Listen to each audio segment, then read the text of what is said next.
Galing manood ng serbisyong balita live online tuwing araw ng Lunes, Miyerkules at Biyernes. Ito po ang inyong lingkod, Don Jose Joel L. Aala ng Barangay Don Jose, Santa Rosa City, Laguna. Laging handang umalalay sa inyo.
Malalagyan ka sa iyong nakikita, pagkat walang kasing ganda.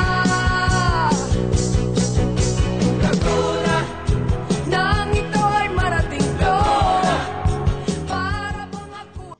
Ugaliin manood ng serbisyo balita live online tuwing araw ng Lunes, Miyerkules at Biyernes.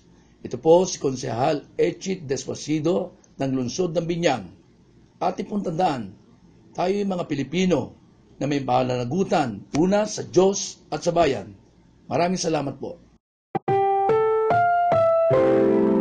Ang programang ito ay rated SPG. Striktong patnubay at gabay ng magulang ang kailangan. Maaaring may masiselang tema, lengguwahe, karahasan, sexual, horror o droga na hindi angkop sa mga bata.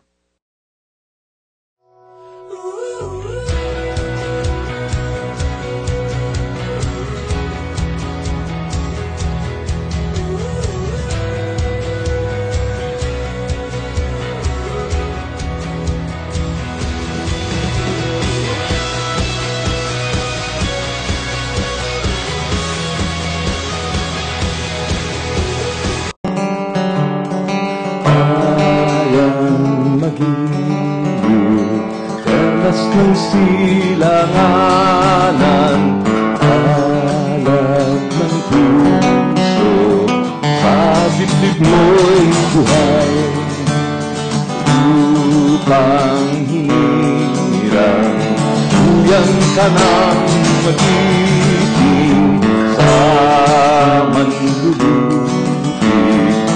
sa pasisihil, sa dagat ang bundok, sa simoy at sa langit mong bughaw, ay dilag ang tula at awit, sa paglayang minamahal, ang kislap ng watawat mo'y tagumpay na nagniningning, ang bituin at araw niya kailan pa may di magdidilim, lupa ng araw ng walhati pagsinta, buhay ay langit sa piling mo.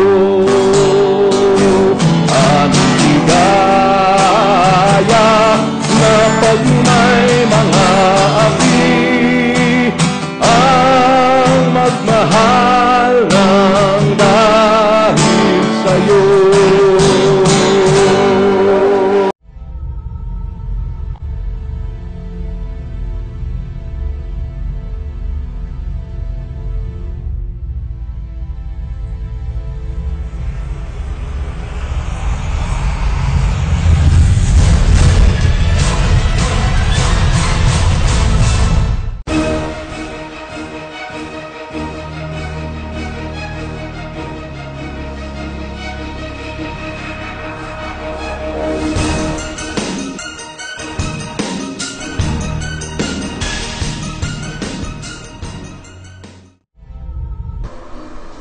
And welcome sa programang Serbisyo Balita Live Online sa lahat ng ating mga kababayan dyan sa iba't ibang panig ng mundo. Welcome at ito ang inyong pinaka-aabangan at laging inaabangan ng programa dito sa internet. Ayan. At syempre mapapanood nyo yan.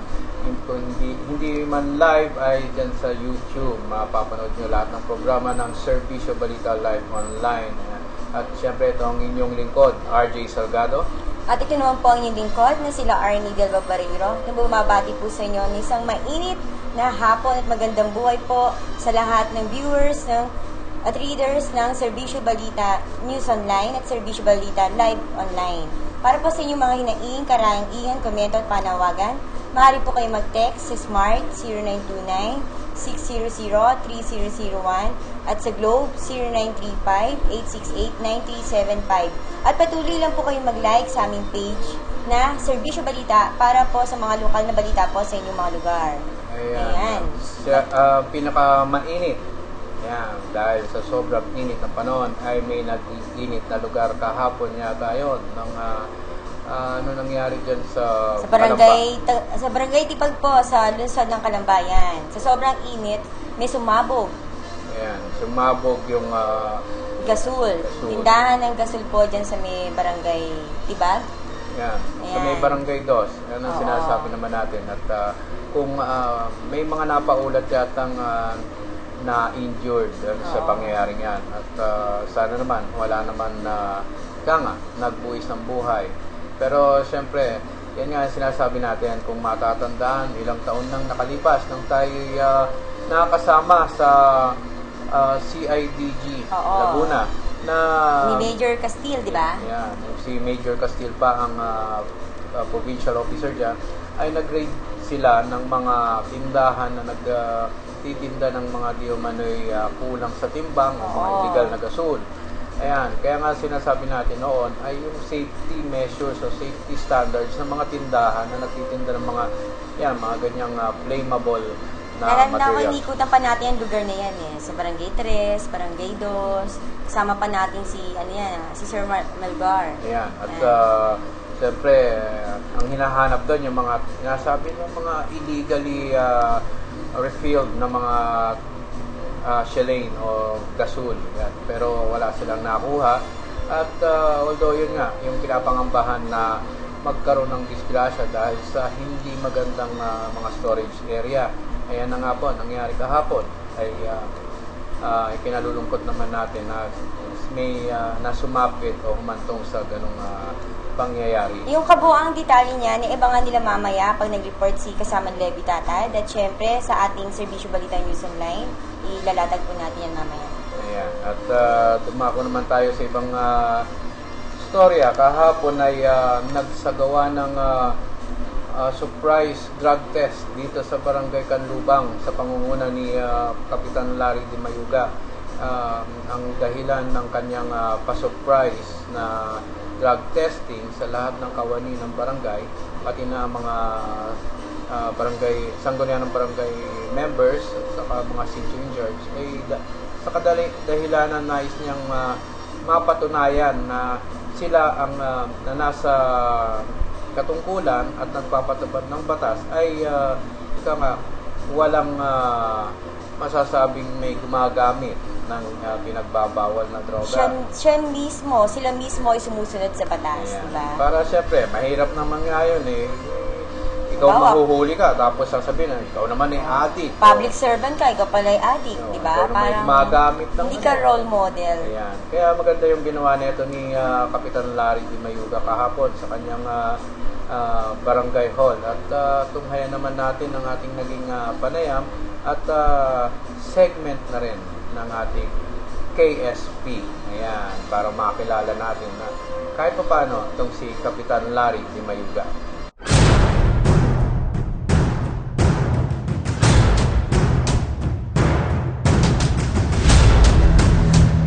Bali ito is nagkaroon niya ako ng meeting para sa aking mga kawani dahil medyo dito sa kahit saan naman lugar is maraming mga bisyo na kumakalat. Ay ngayon, mismo yung aking kawani ng barangay, gusto ko maayos sila sa kanilang pagpapatupad ng mga pinagbabawal sa barangay is mismo dapat sila muna mauna. Kaya naman ako naglagay ng surprise drug test sa aking mga kawani para walang masabi ang sino man tiga Canlubang. Kasi sa luwang ng Canlubang, hindi mo rin lahat maikutan. Ngayon, ang mga tao ko na tinalaga sa bawat sityo, gusto ko mismo sila ay maayos na tao. Sila mismo yung magpapatupad kung ano yung bawal o hindi dapat na tangkilikin tulad ng mga drogang yan o ano. Kaya ako talaga ng surprise drug test sa aking kawani ng barangay, halos lahat, para matiyak ko na yung kinuha kong tao para magbantay sa aking barangay is maayos na tao. So kasama ang mga sitio in charge ninyo? Opo, nadyan po lahat. Kompleto yan. Sitio in charge, traffic enforcer, task force, maintenance, CMG, tanod na ilan, tapos yung aking radio operator, investigador, bali almost mga kulang-kulang 100 niya. Yan idadrug test yung una. So, ano ang pinaka-primary reason ninyo kung bakit nagsagawa ng kanyang surprise drug test? Ito ba'y hindi ba sa mga napapabalitang medyo tumataas ang bilang ng mga crimes which concerns drugs dito sa barangay? Apo, isa yan. Tapos isa pa yan,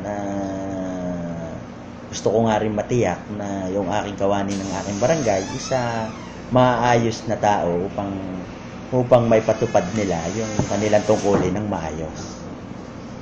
So far naman, bali, ilan ang bilang ng kabuuan ng barangay kasamang kawani na magpapa-drug test ngayong araw ito? More or less, 100 yan katao.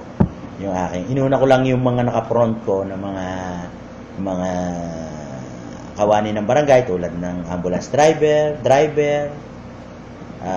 traffic, task force, SIC, CMG, maintenance, yung mga empleyado sa loob ng barangay hall. is gusto ko sila yung mga naka-front desk. Yung muna yung aking inuna. Yung mga tanod na nasa field is yun ang mga susunod kong isa-surprise. Pagdating naman sa based sa records po ninyo, kanong karami na ba ang napaulat sa barangay na drug-related cases na na-resolve naman? Although marami na ritong naging raid na nakakuhaan, although lahat nakakulong na, merong mga no bail, merong mga bail,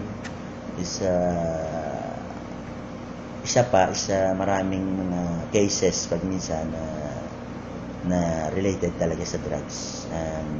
Dahilan sa away pamilya, sinusumbong ng babae, ang asawa raw niya is gumagamit ng droga, kaya gano'n. Is yun ang aking na-encounter na mga problema rito sa amin. Okay, so isang magandang programa itong ginawa niyo na magkaroon ng palagyan surprise drug testing para at least kung meron man mga kawani na hindi naiwasan na, nalalaman ng pamanang barangay kung sino sa inyong mga kawani ang involved o gumagamit nito. Isa na rin yan, para matiyak ko kung talagang karapat-dapat ba na sila mag-enforce ng law sa aking barangay, mismo sa kanilang sarili, meron silang maayos na tao sila na nakuha. Kaya bilang para sa kabatiran ng ating mga viewers dito sa Serbisyo Balita Live Online, ano po ang mensahe niyo po para sa inyong mga constituents regarding po dito sa paggamit sa illegal na droga? Hinihiling ko lang dito sa amin sa mga taga-barangay Kanlubang, umasa sila na ang aking barangay, simula sa akin, sa mga konsehal ko, sa kawani ng barangay, una kong lilinisin at ayusin bago namin ipatupad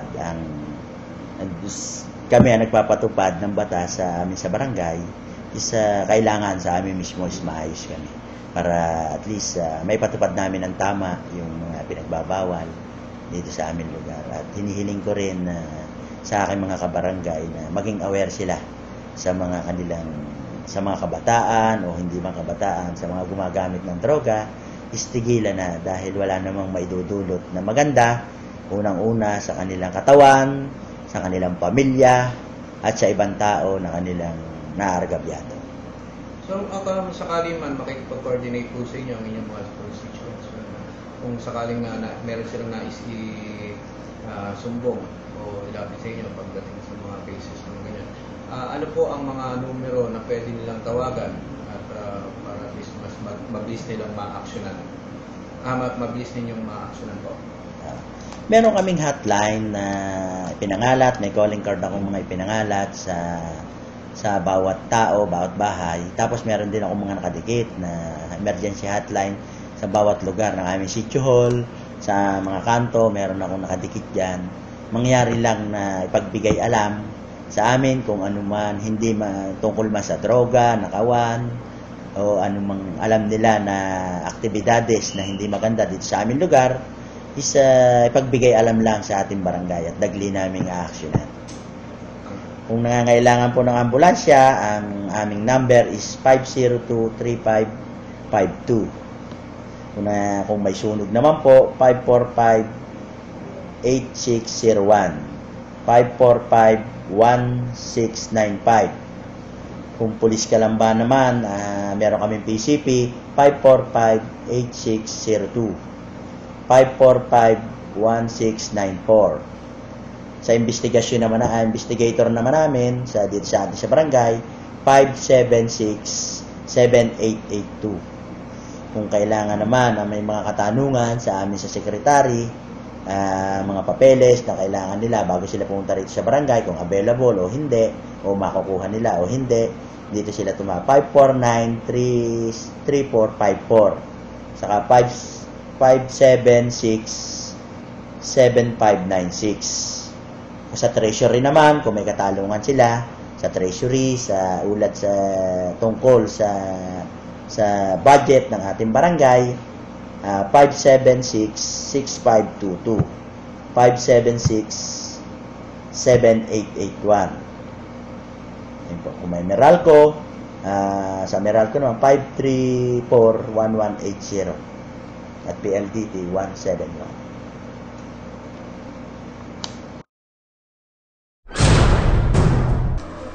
At yan, natunghayan natin ang isinagawang drug testing, surprise drug testing. At sa iyo, Kapitan Larry Di Mayuga, sa lahat ng bumubuo ng Serbisyo Balita Live Online, yan, saludo po kami sa inyo and keep up the good work. Yan. Sana sa lahat ng barangay ganyan. Uy, happy viewing nga pala. Nagpapabati, nag-text. Si Sicho in charge. Panganiban. Yan, yung tinatawag nilang Sir Chief. Si Sir Chief. Ayan, Yan. happy At saka, viewing po. syempre, batiin na rin natin si Kagawad Don Marticio ng Barangay Canlubang. Ayan. At hindi ko yata nakita dyan. Siguro busy sa kanyang nakita ko wife. dyan si Konsehal Denden Batan. Ayan, si Nakita ko Denden. dyan. Tsaka yung si Konsehal Pero si Paradas. Don wala. Oo. Si Denden lang. Pero dapat nandiyan si Konsehal Don, di ba? Oo nga. Dapat at saka under ng committee niya yung peace and order. Kasama na rin yung Hinihintay naman siya ni Kapitan. pagpapanantili ng ng kaayusan ng bawat kawani. Yan, siyempre. Yan. Batiin ko rin nga pala yung mga kamag-anak ko dyan. Yan, mga barairo dyan sa Barangay Canlubang. At siyempre, baka nalilimutan natin, tiga Canlubang rin to. Dating kapitan, dating Kapitan Eric Manay, isang magandang araw sa iyo, sir. Oo, Ayan. happy viewing, Kapitan Eric. Lalong gumagwapo yung mama. Ayun, nakikita ko yan, sumasama sa mga serbisyo caravan yan. Hindi ko rin yata napansin dyan si Konsehal Pajardo. Wala si Hector. Pero nakita ko doon si Kagawad Pradas. Oo nga, nandun. Tapos si Konsehal Marasigan, wala din yata. Dun. Baka hindi lang tayo nagtagpuan. Baka hindi naabutan. Baka napaaga. Ayan. At siyempre, habang iniintay natin ang mga pag-uulat mula sa ating mga kasama dyan sa labas ng himpilan, ay nais ko munang bigyan ng pansin ng tulad ng sinabi ko, sana sa lahat ng barangay ay ganyan ang maging kagawian, magpa-surprise drug test. Uy, yung nga pala, congrats nga muna kay Miss Loren Bautista ng Barangay Anos ng Los Baños. Yan. Siya ang winner ng Mucha Pilipinas 2015. Kaya sobrang proud na proud po ang bayan ng Los Baños. Especially, syempre, si Mayor Cesar Perez, ang Tanong Tourism Head na si Mr. SB Maningas. Nandiyan din, syempre, kasama rin si Kapitan Jack Vargas, yan, kasama ni Mayor Perez. Si Miss Loren Bautista ay nanalong Miss Laguna. Yan. At syempre, siya rin yung isinabak natin sa Mucha ng Pilipinas. Kaya, yun, swerte naman at siya ang nanalo. Ayan. Ayan. At, kamag-anak yan ng aking mga kaibigan. Si Amor Bautista at syempre si Annie Bautista. ayan. At samantalang ay tayo ay may tatanggaping ulat mula sa labas ng himpilan.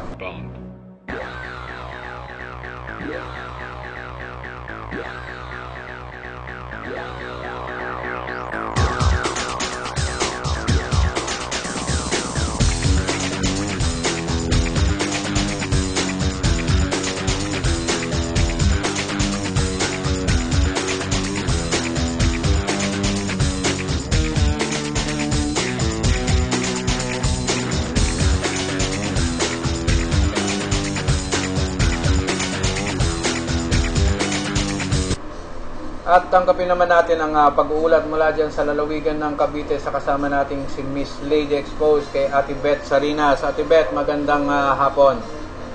Okay, welcome po, magandang hapon sa lahat. Kasamang RJ, lalo na po sa ating mga televiewers and listeners ng ating programang Serbisyo Balita Live Online. Today is Tuesday, August 4, 2015, araw po ng Martes. Naway mag-iisang madaling araw po at mapagpalang hapon sa lahat. Okay, hayagan po nagkaisa na ang mga samahan ng Liga ng mga Barangay sa bayan ng Kawit Cavite na pinamunuan po ni ADC Alvin Tunat at pinangunahan naman po ni Konsehal Angelo Aguinaldo na kung saan ay sama-sama sila tungo sa magandang hinaharap at kaayusan sa bayan ng Kawit.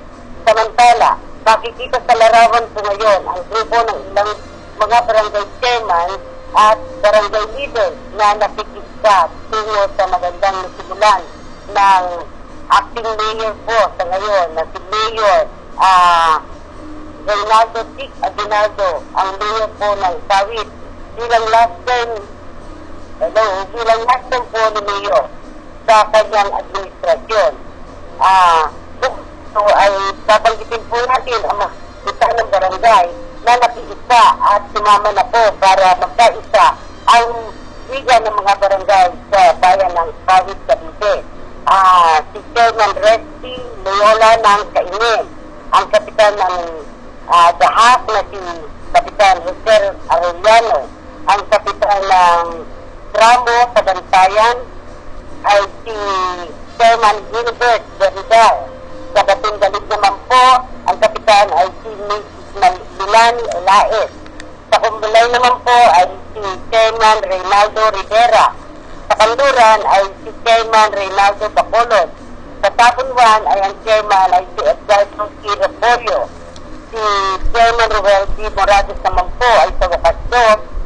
Si Chairman Susana ay Nazaire ay sa Tabon 3. Sa Samala Marquez naman po ay si Chairman Alvin S. Bulat na siyang nanuno ng Chairman bilang ABC na tumatayo. At sa Aplaya naman po ay si Chairman Romel Fernandez. At pati na rin po ang dating Estate President na si June Sapida. At marami pa po iba na hindi natin napunan ng litrato na hindi natin naabutan kahapon.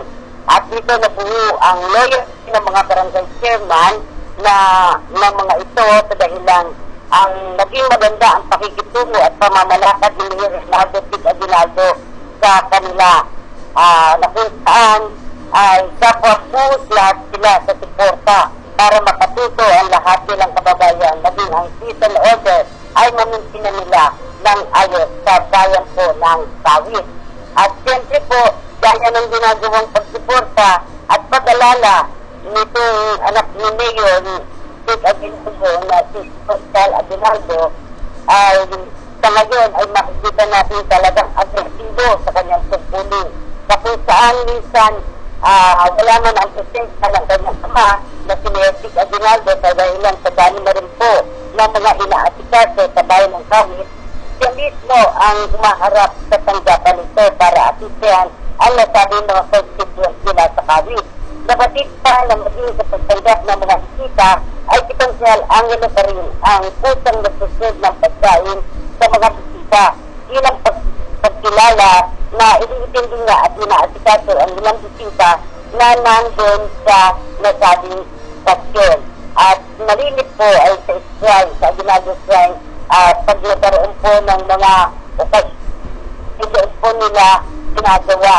At pagka sila po ay may bigla ang mga patawad para magsilbing tanggapan rin ni Mayor Tic Aguinaldo, ay lagi rin pong bukas ang nasabing shrine sa dahilang ito po ang kanilang tanggapan na masasabi po natin na talagang doon sila na nabubuo ang samahan ng kanilang mga kaibigan, kapulala at malapit na mga pamilya na kapag may nagaganap na okasyon o pagtitipon, bukod dito naging sa mga moving up ceremony ng mga daycare centers ay nakaalalay din si Pascal Aguinaldo.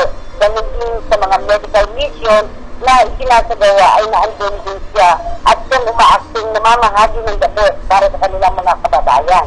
Bukod pa rito ay sinisiguro din po nila na mabibigyan ng paukulang gabos ang kanyang mga kababayan, partikular na po ang mga senior citizen na matitignan ng ayos habang ang mga black leaders naman po nila ay nakaalalay din at nangunguna para i-supervise ang paggagamot sa mga pasyente. Partikular na dyan sa Miguel sa mga RJJ sa may barangay pinagkaisa at pinagbuklod. Nandun din ang libreng operasyon tuli para sa mga kabataang lalaki.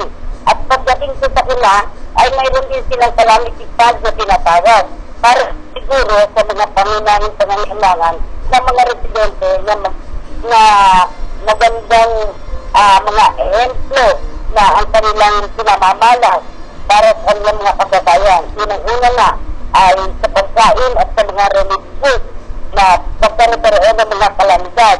Maging ang DSWD ay agad nilang inaasasang gumalaw at pinapaikot para matiyak ang kaligtasan ng mga residente sa Kawit. patuloy ang supply nila at hindi nila babayaan na lang ng ganun na lang. Sinisigurado din nila ang kaligtasan ng bawat isa. Kagaya nga kasamaan RJ, sa ngayon ay talaga makikita mo na ang lahat ng mga nanunungkulan sa nasabing bayan ay talagang maaasahan dahil sila nagkakaroon ng pagkakaisa at magandang samahan.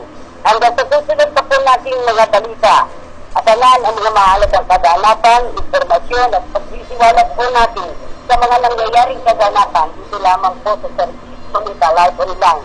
Ito po si Dr. Rina, ang latest post na nagmumulat at siniservisyo para sa bayan sa Service Live Online. Mabuhay po tayong lahat at magandang hapon. Okay, maraming salamat, Ate Beth. Ayan. Ayan, masipag na masipag si Mayor Tick Aguinaldo. Actually, si Konsehal Angelo Aguinaldo yon ang humahalili muna sa mga pag-ikot ng kanyang amang mayor na si Mayor Tick Aguinaldo. At syempre, nasa last term ng mayor, mukhang ang hahalili na sa kanya ay itong si Konsehal Angelo. At sabi nga, ay kung ano ang puno, ay siyang bunga. Ayan. At kaya kay Konsehal Angelo, ayan, good luck po. At sana nga po ay may pagpatuloy mo ang magandang nasimulan ng iyong ama. At syempre, may dugong bayani yan, Aguinaldo. Oo, parang Rizal yan, di ba? Yeah, Dugong bayani. Magandang hapon nga pala kay Vice Mayor Ross Rizal ng lungsod ng Calamba. Ayan, isang dugong bayani. Ayan, dumako naman tayo dun sa Barangay Malaban. Ayan, nakigulo at nakipagsayaw, nakipagbasahan si dating SK President Dada Reyes, si Konsehala Dada sa mga constituent sa Barangay Malaban. Yan, nung kamakailan na piyesta. Ayan, at syempre, alam naman natin yung batang yan, talagang simulat sa puli, nasa dugunan niya, kung hindi man dugong bayani, dugong public servant. Kaya nagsimula sa pagiging SK President sa kanilang lungsod. At ngayon bagamat graduate na sa pagiging SK, tuloy pa rin ang kanyang pag-ikot at pakikisalamuha. Nakakatawa yung batang yan Mukhang ayaw mag-boyfriend dahil gusto niya talaga ay maglingkod sa kanyang diba, kababayan. Ay, pag nag-boyfriend niya, sigurado pagseselosa ng boyfriend niya ang kanyang public service. At napag-uusapan rin naman ang lungsod ng Binyan ay kamakailan. Medyo ito, talagang lumalagab-lab to, mainit na issue. At ang isa sa mga pinupunto natin dito, siguro medyo nagkataon. Ito, yung dumating yung pagkakataon na kailangan natin magkaroon ng check and balance sa ating mga hanay ng mga mamamahayag. Ayan. At minsan, kapag hindi tayo nag-iingat, sa ating pagbibigay ng balanse, wasto, ayan, at tamang balita, medyo sumasablay tayo. Ayan, pag ganyan. At maraming naapektuhan. Minsan, ang isang maayos na institusyon ay nagugulo dahil lang sa mga maling balita. Kaya maling balita, maling akala, malisyosong mga pamamahayag. Ayan. Kaya sa ating mga kabaro, sana naman maging leksyon naman to. At tunghayan natin ang isang mainit na issue na naganap dyan sa lungsod ng Binyan. Hinggil sa kumalat na chismis.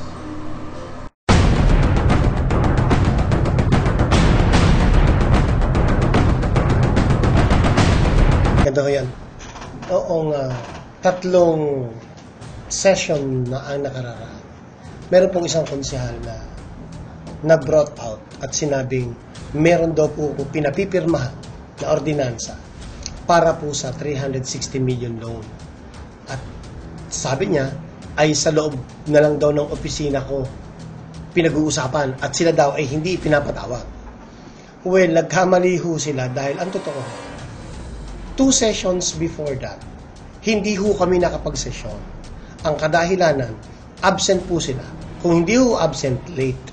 Hindi po kami nakakuha ng quorum. Dahil yung iba po naka-leave, so nagka-problema ako. Then, nung sinabi ho niya yon sa isang privilege speech,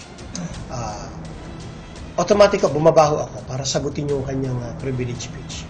At nung sinagot ko siya, sinabi ko nga ako na hindi totoo yung sinasabi mo. Magpakita ka ng sinasabi mong ordinansa, ng dokumento ng sangguniang panunsod na pinirmahan di umano ng lahat ng konsehal, ng vice mayor, at sila lang daw 3 ang hindi pumipirma. Sabi ko, kapag ito ay naipakita mo, kaming lahat ay magre-resign. At hindi na ako kakandidato. So nanalo na kayo, wala na kayong problema. And talagang pinaput on record ko. Pero natapos ang sesyon. Wala silang naipakita. Hinamon ko uli sila ng mga sumunod na sesyon. Nagkataon naman, nag-acting ako, so nag-acting mayor tayo.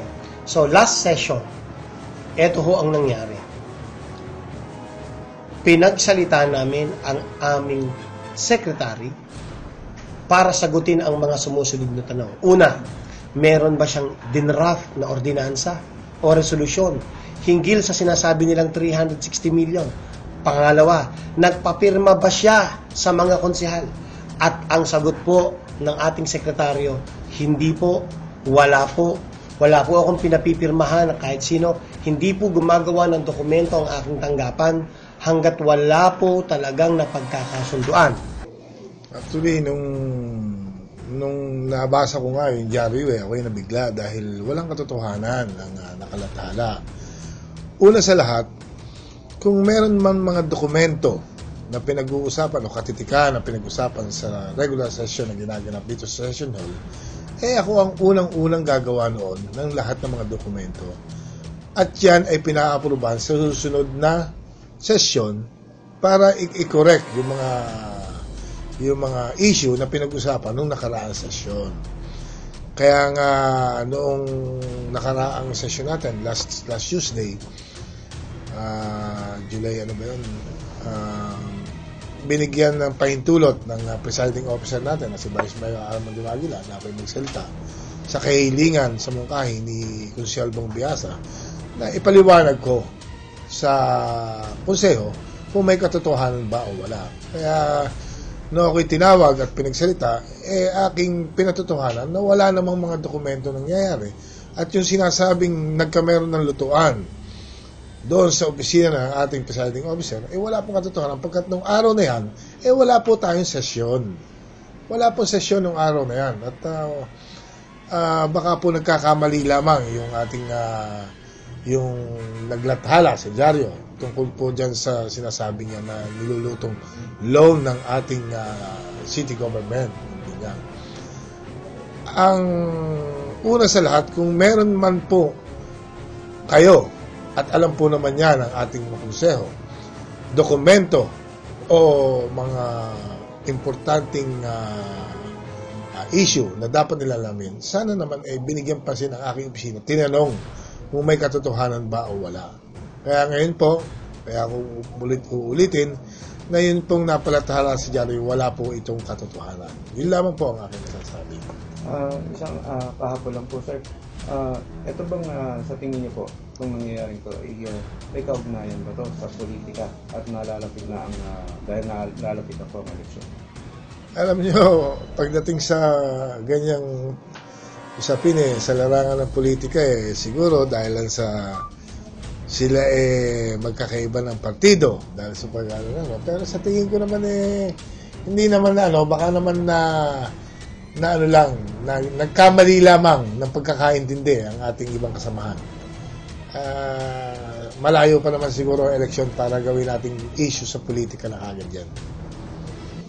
Ngayon, tungkol po doon sa sinasabi nilang uutangin na 360 million, wala pong ganoon na dumadaan sa sangguniang panlunsod. Ito hong nangyaring katawa-tawa. Tinanong, pinagsalita ho isa-isa. Supposedly, pagsasalitain isa-isa ang mga konsehal. Pero naglapitan po sila sa akin at ang sabi, Vice, si Konsehal Jel Alonte na lang bilang majority floor leader ang magsasalita para sa lahat. At tataas na lang kami ng kamay bilang pagsasabi na sumasang-ayon kami sa isang resolusyon na nagpapatunay at mariing kumukundina doon sa nalathala na kami ay mayroong pinirmahang 360 million. At kasama rin siyempre sa resolution na yon ang pagbibigay ng kopya doon sa dyaryo na di umano ay naglathala, irresponsibly naglathala at sinabi pa na ako daw ay kanyang itinek, sabi nung nagsulat, itinext daw niya ako at hindi po daw ako sumagot. Magpakitaan na ho ng cellphone kung talagang siya ho ay nag-text. Sigurado naman ako hindi niya binura yung text niya kung ano, dahil wala po ako natatanggap na text sa kanya. And siguro, di ba, in the spirit of fair play, dapat naman kami ho ay ma-interview din nila. Hindi yung pagka-interview niyo sa mga nag-akusa sa amin. In fact, yung mismong mga nag-privilege speech, kasama sa pipirma. Iniikot na ho ngayon. Napagkasunduan po ito sa session, no? Sa minutes po ito. Ilalabas po namin next week yung ating minutes na nakapirma ho lahat except for Consejal Kukiyatko, incidentally ay absent po nung session na yun. So, just the same, pinakikita lamang nito kung paano may mga taong para sa kanilang personal na gain, para sa kanilang for political reasons, nakakagawa po ng ganitong storya. Ngayon, kung hindi pa naman nung natatapos yung aking hamon sa kanila, pag naipakita ho nila yung sinasabi nilang pinapipirmahan daw sa kanilang ordinansa o resolusyon, at may pirma na rin ng mga konsehal, ipakita lang po, tapos na ho tayo. Kami po ay magre-resign. Ako ang una na magre-resign at sa dagdagan ko pa, hindi na po ako kakandidato sa susunod na eleksyon. So, ibig niyo po sabihin, yung mga personalities na nagpapalabas ng issue kung ganito ay sila rin ay kasama rin sa nagsasabing walang katotohanan yes. ang napalathala. Yes, totoo po yun. Yun po. Kaya sabi ko, iba kasi ang nagagawa ng political season. Sabi ko nga noon, kapag gantong dati isa sa pinag-uusapan ng pagkatapos ng sesyon, kung saan po kami kakain. Dahil isa sa natutuwa ang mga konsehal pag ganyan, dahil kahit paano nakakapaglibre tayo, kung sino may birthday, naglilibre Dati isa yun sa pinag-uusapan namin minsan pinagtatalunan pa namin yun. Ito sa labas naman nun siyempre ng sesyon. Aba ngayon, may atake na nagkaka-atakihan na Pero talagang ganyan. Ako naman intindido ko dahil sa hinihingi ng panahon, kinakailangan magkaroon ng issue para tayo ay kahit paano ay makadikit po sila sa atin. Siraan ng administrasyon, siraan si Mayor Lenlen Alonte, siraan po ang inyong lingkod. Pero kami po yung nananatiling tapat doon sa aming sinumpang tungkulin. Hindi po tayo gumagawa ng isang ordinansa o resolusyon hinggil sa karagdagang pangungutang na 360 million. So, Vice, para sa kabatiran po ng lahat ng mga nanonood, nakasubaybay po sa Serbisyo Balita Live Online, final words po, para at least yung assurance ng mamaya na everything is still peaceful. Of course.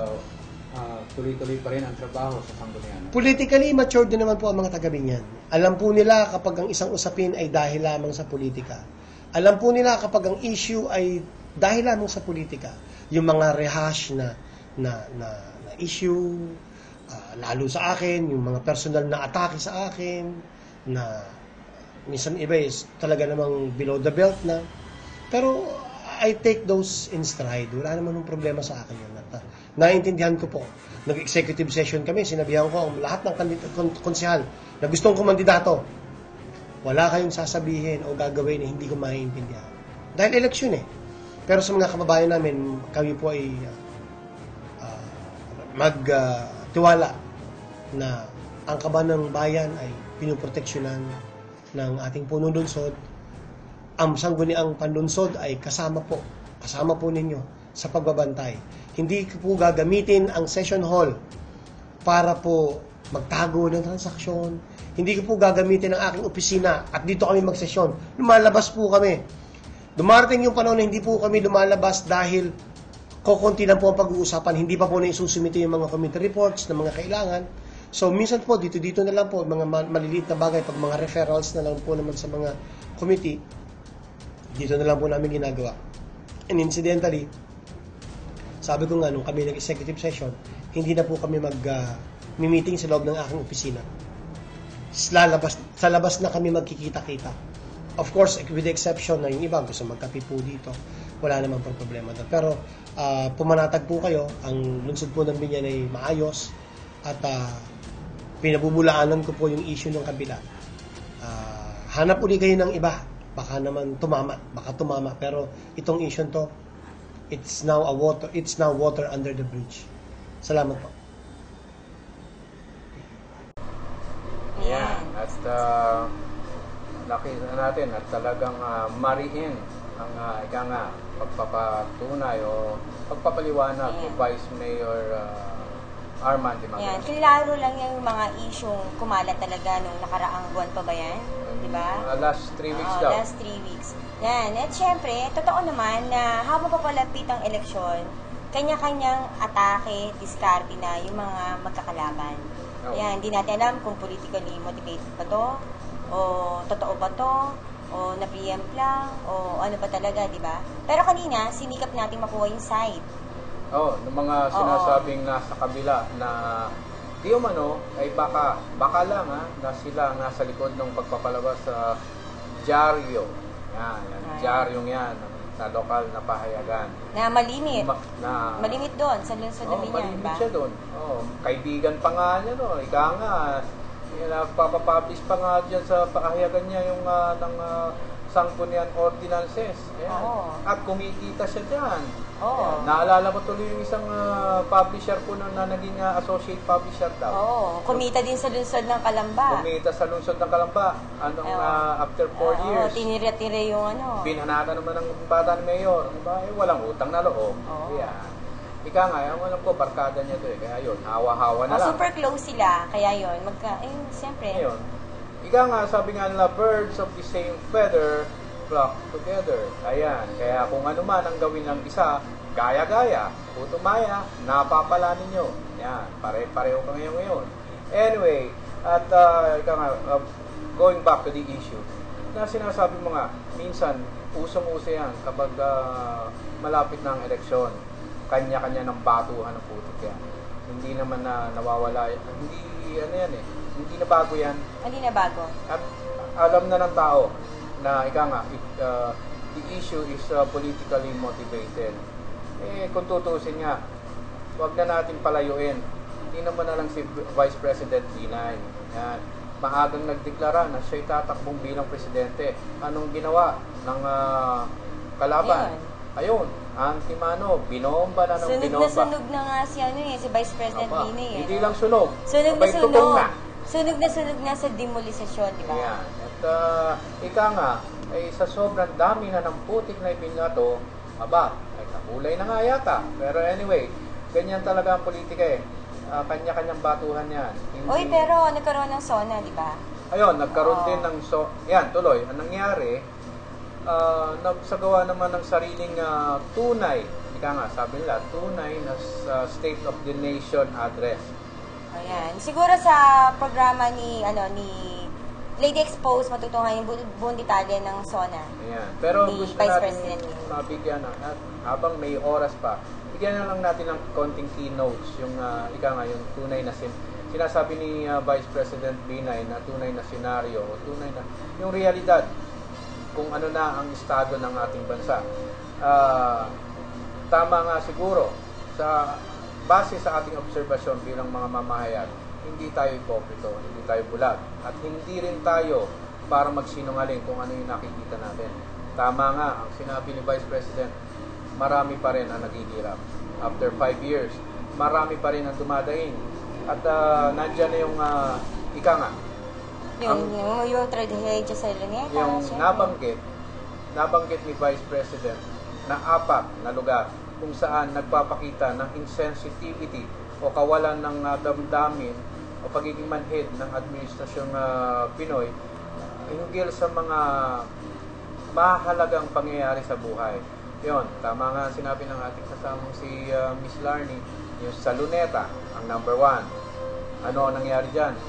Ay 8 Hong Kong nationals ang namatay dyan doon sa hostage crisis. Yung mga inosenteng turista na ginawang hostage, di umano. Nung isang parang retired yata o tinanggal na police.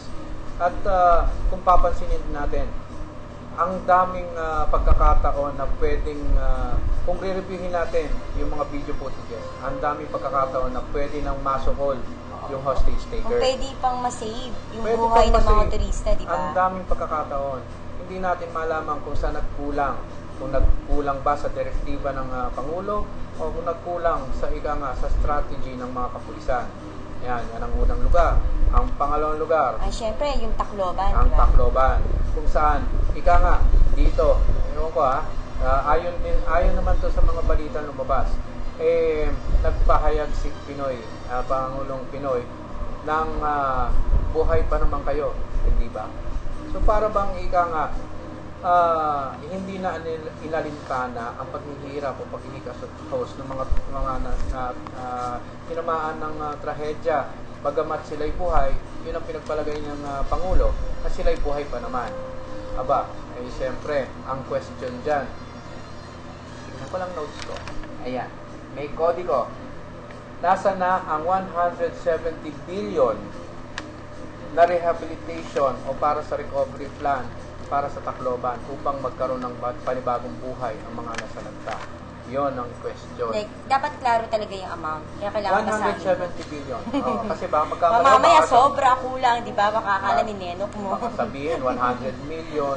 Ayan, nasa na ang At ito pa, ayon sa United Nations na nagsalita, tila yata kulang ang suporta ng gobyerno upang mabigyan ng bagong buhay ng mga nasalanta.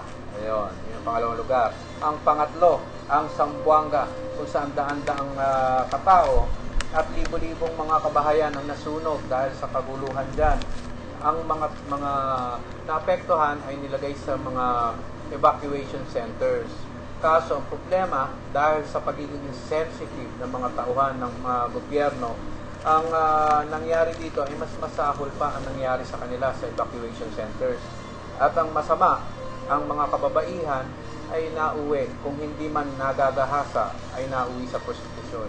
So nakakaawa ang sinabi. Kaya kumbaga nakakalungkot. Kung may mga kaibigan po kayo sa Tacloban, sa Visayas, pwede nyo naman sila matanong, di ba? Kung naman talaga totoo. Ayan. Hindi naman kami para gumawa ng mga maling komento o pag-uulat dito. Hindi katulad ng isang pahayagan dyan.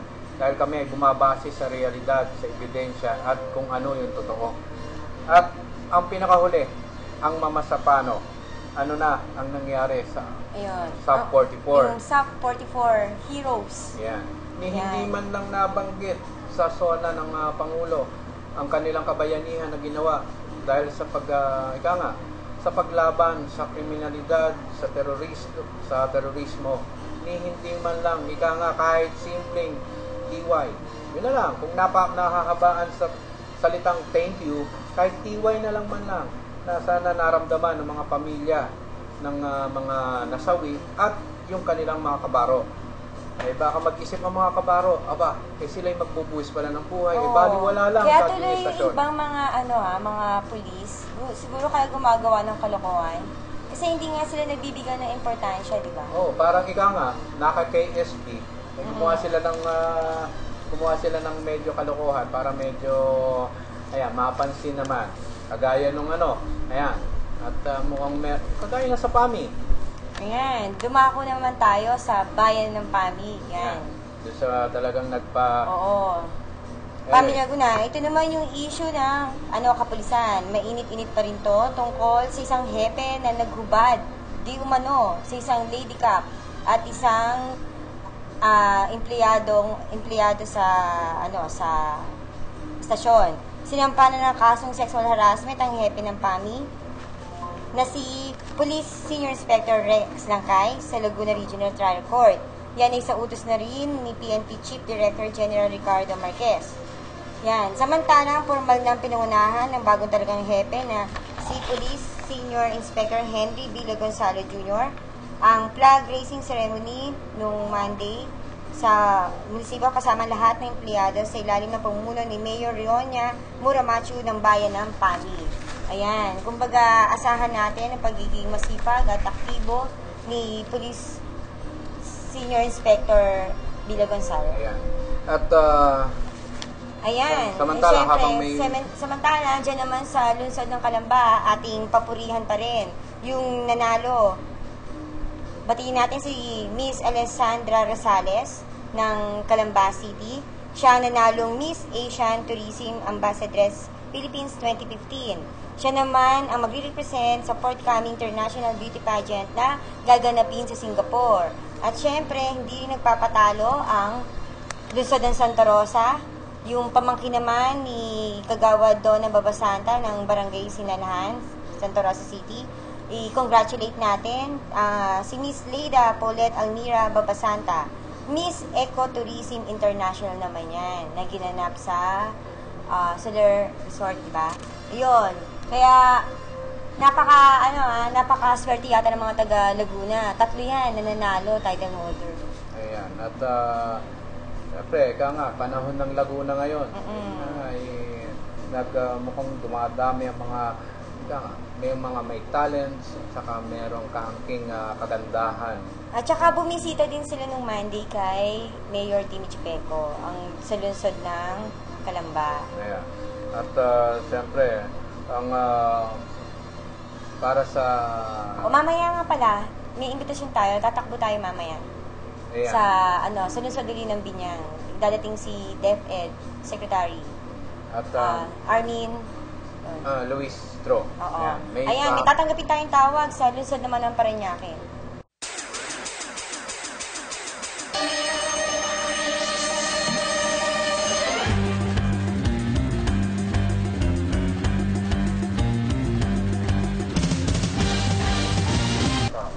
At may tatanggapin tayong pag-uulat mula sa lungsod ng Parañaque sa kasama natin si Gaspar Latam. Gaspar, magandang hapon. Yes, sir, magandang hapon po. Sa kasalukuyan na dito po tayo sa Parañaque, nakayatid po ang mga paunahing sa balita na kung saan ang servisyo ng Metro Rail Transit Corporation ay magiging dakong sa kandidatura ng administration sa katawan ni Secretary ng Bahawak kung kumalangit na ang sumakit noong Friday bilang interview sa Club Filipino bilang isang bearer ng administration sa dating na 2000 presidential election. Ayon sa mga commuters ng MRT, hindi nakatutuwa ang sikat-sikang servisyo nito na kung saan palaging tumitirik sa gitna ng railing na siyang dahilan naman ng madalas na pagka-stranded ng libo-libong commuters araw-araw. Mahirap din nawawaan kung bakit ang mga elevators, maging mga escalators nito, ay hindi rin gumagana. Ganun din ang mga puncture room na halos walang supply ng tubig na siyang rani ng mabahong amoy at paglilimahid nito. Magugulitan ng MRT ay nagtaas ng pamasahe na halos siblado mula sa 12 pesos. Sa minimum na pamasahe nito ay ginawang 20 pesos at mula naman 15 pesos maximum, ito ay ginawang 30 pesos para gamitin sa pagpapaganda nito. Ngunit hanggang ngayon, bulok pa rin ang serbisyo. Samantalang, itit at naman ang hinaing ng mga biktima ng pagkikilanda na kung saan hanggang ngayon ay wala pa rin sa tamang sabilupasto. Samantalang, linis naman ang pirang nakalaan dito. Ay sa dating senador na private station officer, Parpil, naging mahirap ang papalabas ng para sa mga biktima ng relokasyon dahil sa mabagal na disposisyon ng Department of Budget and Management, DBM, sa pamumuno ni Secretary Florencio Abad. Ayon sa kanya, ang kapalpakan ng administrasyong Aquino ay siyang nakasap pababa sa magiging kandidato nito para sa darating na 2000 presidential election. Mula rito sa National Capital Region Manila, at Parlatam nagsiservisyo sa bayan, dito lamang sa Serbisyo Balita Live Online. Ayan, maraming salamat Gaspar at maganda yung pag-uulat na yan at talagang mukhang nagpapatotoo lang. Ito ay susundan ko lang ng konti saglit doon sa sinabi inulat ni Gaspar. Ayon kay Vice President Binay sa kanyang tunay na SONA. Ayan, noong 2010, 20 tren at 60 bagon ang tumatakbo. Pero makalipas ang 5 taon, 7 tren na lang at 21 bagon na lang ang tumatakbo. Ayan, ang ika nga in question dito ay nasaan na 4.5 billion na inilaan na pondo para sa rehabilitasyon di umano ng LRT.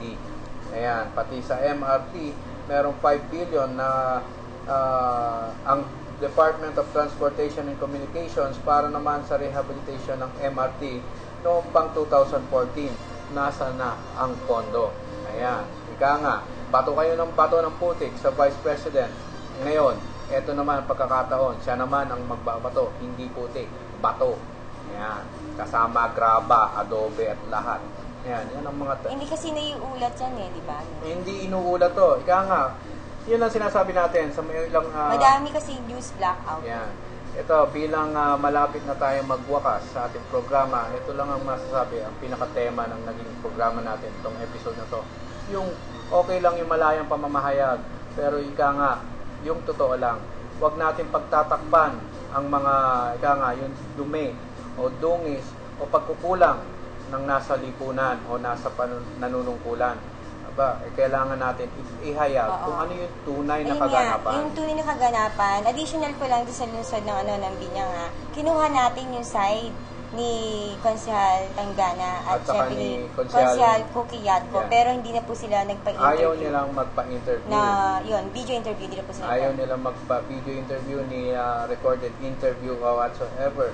At ika nga, ayaw naman natin ano ba talaga ang naudlot? Ang naudlot ba ang pag-utang ng 360 million di umano?